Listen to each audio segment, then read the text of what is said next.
तो दोस्तों, ये कहानी है एक मरी हुई टीचर की जो रात में भूत बनकर पढ़ाती थी। उसके मरने का कारण वही स्कूल था जहां आग लग गई थी। उसमें बच्चों और टीचर की जान चली गई। आइए पूरी भूतिया कहानी के बारे में जानते हैं। एक छोटी से गांव में एक पुराना स्कूल था, सरस्वती विद्या मंदिर। उस स्कूल की दीवारें टूटी हुई थीं, खिड़कियां रात में अपने आप खुल जाती थीं और स्कूल के पीछे एक बहुत पुराना बरगद का पेड़ था। गांव के लोग कहते थे, उस स्कूल में रात के समय किसी औरत की रोने की आवाज आती है। लेकिन बच्चों को इन बातों पर विश्वास नहीं था। गर्मी की छुट्टियों के बाद स्कूल खुला, सभी बच्चे अपनी अपनी क्लास में बैठे थे। तभी प्रिंसिपल सर एक नई टीचर को लेकर आए। उनका नाम था मिसेस शालिनी। उन्होंने सफेद साड़ी पहनी हुई थी और उनकी आंखें बहुत अजीब लग रही थीं। जैसे ही वो क्लास में आई, पूरा कमरा अचानक ठंडा हो गया। बच्चा रोहन बोला, यार, अचानक इतनी ठंड कैसे हो गई? लेकिन किसी ने ध्यान नहीं दिया। शालिनी मैडम बहुत सख्त थी। वो बच्चों को बिल्कुल शोर नहीं करने देती थी। लेकिन सबसे अजीब बात ये थी कि मैडम कभी खाना नहीं खाती थी। लंच टाइम में सारे टीचर्स स्टाफ रूम में खाना खाते थे, लेकिन शालिनी मैडम हमेशा गायब हो जाती थी। एक दिन पिंकी ने देखा कि मैडम स्कूल के पीछे वाले बरगद के पेड़ के पास खड़ी थी और किसी से बात कर रही थी, लेकिन वहां कोई था ही नहीं। पिंकी डर गई। उसने अपने दोस्तों रोहन, सोनू और रिया को सब बताया। रोहन हंसने लगा। अरे पगली, तूने सपना देखा होगा, इसीलिए तू डर गई होगी, तभी ऐसी बोल रही है। रात गई बात गई, तू चिल कर, अब समझ में आया बुद्धू। लेकिन उसी रात के 12 बजे चौकीदार रामू स्कूल का चक्कर लगा रहा था। तभी उसे एक क्लासरूम से बच्चों की पढ़ने की आवाज आई। Good morning teacher. रामू डर गया। उसने खिड़की से अंदर झांका और जो उसने देखा, उसके होश उड़ गए। किसी ने उसकी बात पर विश्वास नहीं किया। एक दिन रोहन को क्लास की आखिरी बेंच के नीचे एक पुरानी कॉपी मिली। उस कॉपी पर लिखा था कक्षा 8, वर्ष 1995।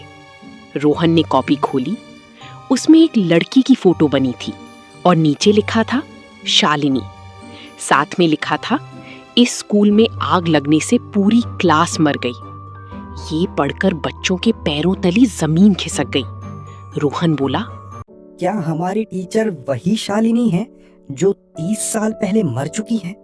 सभी डर गए। चारों दोस्तों ने सच पता करने का फैसला किया। उस रात वो छुपकर स्कूल में रुक गए। रात के 12 बजते ही अचानक स्कूल की घंटी अपने आप बजने लगी। टन टन टन। पूरा स्कूल अंधेरे में डूब गया। तभी क्लासरूम का दरवाजा अपने आप खुला और अंदर शालिनी मैडम खड़ी थी। लेकिन इस बार उनका चेहरा भयानक था। चेहरा जला हुआ और लंबे नाखून। रिया डरकर चिल्लाई, भूत। अचानक मैडम हवा में उड़ने लगी। उन्होंने डरावनी आवाज में कहा, मैं बच्चों को नुकसान नहीं पहुंचाना चाहती, मैं सिर्फ इंसाफ चाहती हूँ। रोहन कांपते हुए बोला, कौन सा इंसाफ?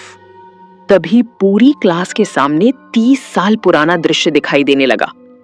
30 साल पहले क्या हुआ था? 1995 में इसी स्कूल में आग लगी थी। उस दिन क्लास में शालिनी नाम की एक टीचर और कई बच्चे फंस गए थे। स्कूल के लालची मालिक ने पैसे बचाने के लिए स्कूल में खराब वायरिंग लगवाई थी। आग लगने पर उसने बच्चों को बचाने की जगह स्कूल बंद कर दिया ताकि उसकी गलती सामने ना आए। शालिनी बच्चों को बचाते बचाते खुद जलकर मर गई, लेकिन उनकी आत्मा वहीं फंस गई। वो चाहती थी कि सच सबके सामने आए। अगले दिन रोहन और उसके दोस्तों ने गांव वालों को सारी बात बताई। पहले तो किसी ने विश्वास नहीं किया, लेकिन फिर बच्चों को स्कूल के पुराने स्टोर रूम से वो सारे दस्तावेज मिल गए जिनमें मालिक की सच्चाई लिखी थी। पूरा गांव गुस्से में भर गया। स्कूल के पुराने मालिक को पुलिस पकड़ कर ले गई। उस रात शालिनी मैडम आखिरी बार बच्चों के सामने आई, लेकिन इस बार उनका चेहरा शांत था। उन्होंने मुस्कुराकर कहा, तुम बच्चों ने मुझे इंसाफ दिलाया। अब मैं हमेशा के लिए जा सकती हूँ।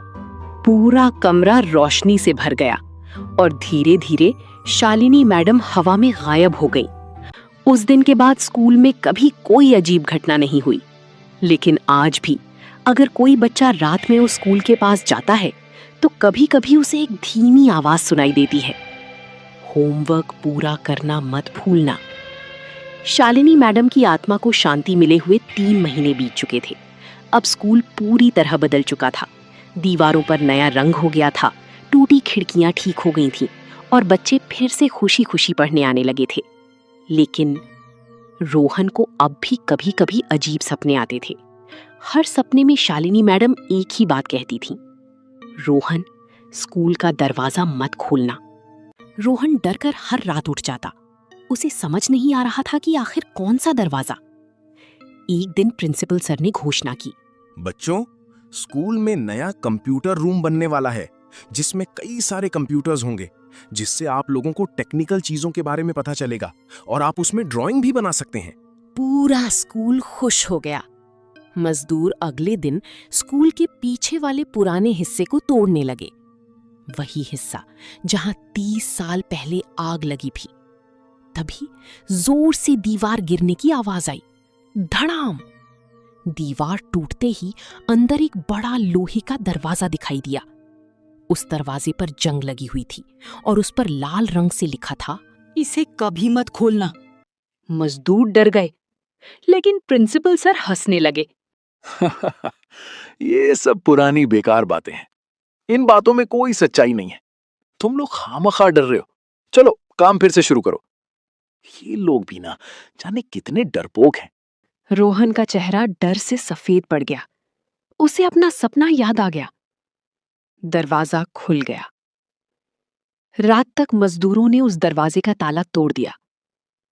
जैसे ही दरवाजा खुला, रोहन का चेहरा डर से सफेद पड़ गया। उसे अपना सपना याद आ गया। दरवाजा खुल गया।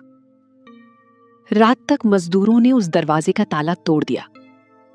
जैसे ही दरवाजा खुला, अंदर से बर्फ जैसी ठंडी हवा निकली। पूरा स्कूल हिलने लगा और अचानक स्कूल की सारी लाइट्स बंद हो गईं। कुछ सेकंड बाद लाइट वापस आई, लेकिन अब स्कूल की दीवारों पर बच्चों के हाथों के काले निशान बने हुए थे। एक मजदूर डरकर बोला, साहब, यहाँ कुछ ठीक नहीं है। लेकिन प्रिंसिपल ने सबको डांटकर काम पर लगा दिया। उसी रात स्कूल के सीसीटीवी कैमरों में कुछ भयानक रिकॉर्ड हुआ। रात के 2 बजे स्कूल के खाली कॉरिडोर में एक छोटी लड़की घूमती दिखाई दी। उसके हाथ में जली हुई गुड़िया थी और उसके पैर उल्टे थे। फिर वो धीरे धीरे कैमरे के सामने आई और उसकी आंखें पूरी काली हो गईं। अचानक कैमरा बंद। अगली सुबह चौकीदार रामू ने वीडियो देखा तो डर से कांपने लगा। उसी दिन से स्कूल में अजीब घटनाएं शुरू हो गईं। ब्लैक बोर्ड पर लिखा मिलता, मुझे बाहर क्यों निकाला? रिया बोली, ये शालिनी मैडम नहीं है, ये कोई और है। पुराने तहखाने का रहस्य। रोहन, सोनू, रिया और पिंकी ने फिर से सच पता करने का फैसला किया। चारों रात में टॉर्च लेकर स्कूल पहुंचे। उन्होंने उस लोहे के दरवाजे के अंदर जाने का फैसला किया। अंदर एक लंबा अंधेरा रास्ता था। दीवारों पर बच्चों की पुरानी तस्वीरें लगी थीं। अचानक पिंकी चीखी, वो देखो! एक फोटो में वही छोटी लड़की थी जो सीसीटीवी में दिखाई दी थी। रिया बोली, ये लड़की कौन थी? तभी पीछे से किसी बच्ची की आवाज आई, मैं यहां हूं। चारों डरकर पीछे मुड़े। अंधेरे में वही लड़की खड़ी थी। गुड़िया धीरे धीरे बोली, मुझे सब भूल गए। उसने बताया कि 30 साल पहले आग लगने के समय वो तहखाने में बंद हो गई थी। जब सब लोग भाग रहे थे, कोई उसे बचाने नहीं आया। वो वहीं अकेली जलकर मर गई और उसकी आत्मा उसी कमरे में कैद हो गई। रोहन की आंखों में आंसू आ गए। उसने कहा, हम तुम्हारी मदद करेंगे। लेकिन तभी गुड़िया का चेहरा अचानक भयानक हो गया। वो जोर से चिल्लाई, झूठ, सब झूठ बोलते हैं। दीवारों से खून टपकने लगा और सारे दरवाजे बंद हो गए। फिर से लौटी शालिनी मैडम। तभी अचानक तेज रोशनी हुई और शालिनी मैडम वहां दिखाई दी। लेकिन इस बार वो भूतिया नहीं, शांत लग रही थीं। उन्होंने गुड़िया से कहा, अब तुम्हें डरने की जरूरत नहीं है। गुड़िया रोने लगी, मैडम, आपने मुझे छोड़ क्यों दिया था? शालिनी मैडम की आंखों में आंसू आ गए। उन्होंने कहा, मैं तुम्हें बचाने वापस आई थी, लेकिन तब तक बहुत देर हो चुकी थी। पूरा कमरा शांत हो गया। आत्मा को मिली मुक्ति। रोहन और उसके दोस्तों ने तहखाने में गुड़िया की टूटी गुड़िया और उसकी पुरानी किताबें ढूंढ निकाली। उन्होंने स्कूल के पीछे उसकी छोटी सी यादगार बनाई। पूरा गांव वहां मोमबत्तियां जलाने आया। उस रात गुड़िया की आत्मा आखिरी बार दिखाई दी। अब उसके चेहरे पर डर नहीं था। उसने मुस्कुराकर कहा, अब मैं अकेली नहीं हूं। धीरे धीरे गुड़िया और शालिनी मैडम दोनों रोशनी में गायब हो गईं। अगली सुबह स्कूल के ब्लैक बोर्ड पर सफेद चौक से एक नई लाइन लिखी मिली, तीसरा दरवाजा अब भी बंद है, और नीचे एक अजीब मुस्कुराता हुआ चेहरा बना था। ब्लैक बोर्ड पर लिखी लाइन देखकर पूरा स्कूल डर गया। तीसरा दरवाजा अब भी बंद है। रोहन, रिया, सोनू और पिंकी समझ गए कि खतरा अभी खत्म नहीं हुआ। उसी रात स्कूल की घंटी अपने आप बजने लगी, टन टन टन। पूरा स्कूल अंधेरे में डूब गया और स्कूल की सबसे ऊपर वाली मंजिल से किसी के हंसने की आवाज आने लगी। चारों दोस्त टॉर्च लेकर ऊपर पहुंचे। वहां उन्हें एक पुराना कमरा मिला जिसे हमेशा बंद रखा जाता था। दरवाजे पर काले रंग से लिखा था, प्रयोगशाला। रिया बोली, ये वही तीसरा दरवाजा है। जैसे ही रोहन ने दरवाजा खोला, अंदर सब कुछ टूटा हुआ था। पुरानी बोतलें, जले हुए टेबल और दीवारों पर अजीब निशान। तभी उन्हें एक पुरानी डायरी मिली। डायरी स्कूल के पुराने साइंस टीचर की थी। उसमें लिखा था, मैंने आत्माओं से बात करने का प्रयोग किया, लेकिन एक खतरनाक शक्ति जाग गई। सोनू डर गया। मतलब ये सब उसी की वजह से हो रहा है। अचानक कमरे का दरवाजा अपने आप बंद हो गया और काले धुएं से एक भयानक सा भार बाहर आया। उसकी लाल आंखें थीं, लंबे नाखून और डरावनी हंसी। असली भूत कौन था? साया जोर से बोला, मैंने ही इन आत्माओं को यहाँ कैद किया था। असल में वही खतरनाक आत्मा शालिनी मैडम और गुड़िया को जाने नहीं दे रही थी। अब हम क्या करेंगे? तभी अचानक तेज रोशनी हुई। शालिनी मैडम और गुड़िया की आत्मा फिर दिखाई दी। शालिनी मैडम बोली, डरो मत, बुराई हमेशा मिलकर हराई जाती है। पूरा कमरा कांपने लगा। काली आत्मा बच्चों की तरफ बढ़ने लगी। तभी रोहन को डायरी का आखिरी पन्ना याद आया। उसमें लिखा था, अगर सभी लोग मिलकर सच्ची दिल से प्रार्थना करें तो अंधेरी शक्ति खत्म हो जाएगी। रोहन, रिया, सोनू और पिंकी ने आंखें बंद कर ली। उन्होंने भगवान से प्रार्थना शुरू की। धीरे धीरे पूरे कमरे में रोशनी फैलने लगी। काली आत्मा जोर जोर से चीखने लगी, नहीं!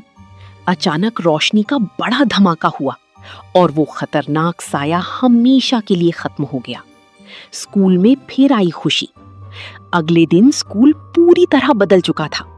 अब वहां कोई डरावनी आवाज नहीं आती थी। बच्चे फिर से हंसते खेलते स्कूल आने लगे। प्रिंसिपल सर ने स्कूल के बाहर एक बड़ा बोर्ड लगवाया, साहस और सच्चाई हमेशा जीतती है। उस रात रोहन ने आखिरी बार सपना देखा। शालिनी मैडम मुस्कुरा रही थीं। उन्होंने कहा, धन्यवाद, अब हमारा काम पूरा हुआ। अपना ध्यान रखना बच्चों। और फिर वो हमेशा के लिए गायब हो गई। लेकिन आज भी गांव के लोग कहते हैं अगर कोई बच्चा रात में स्कूल के पास शरारत करता है तो हवा में एक आवाज सुनाई देती है, होमवर्क पूरा किया या नहीं।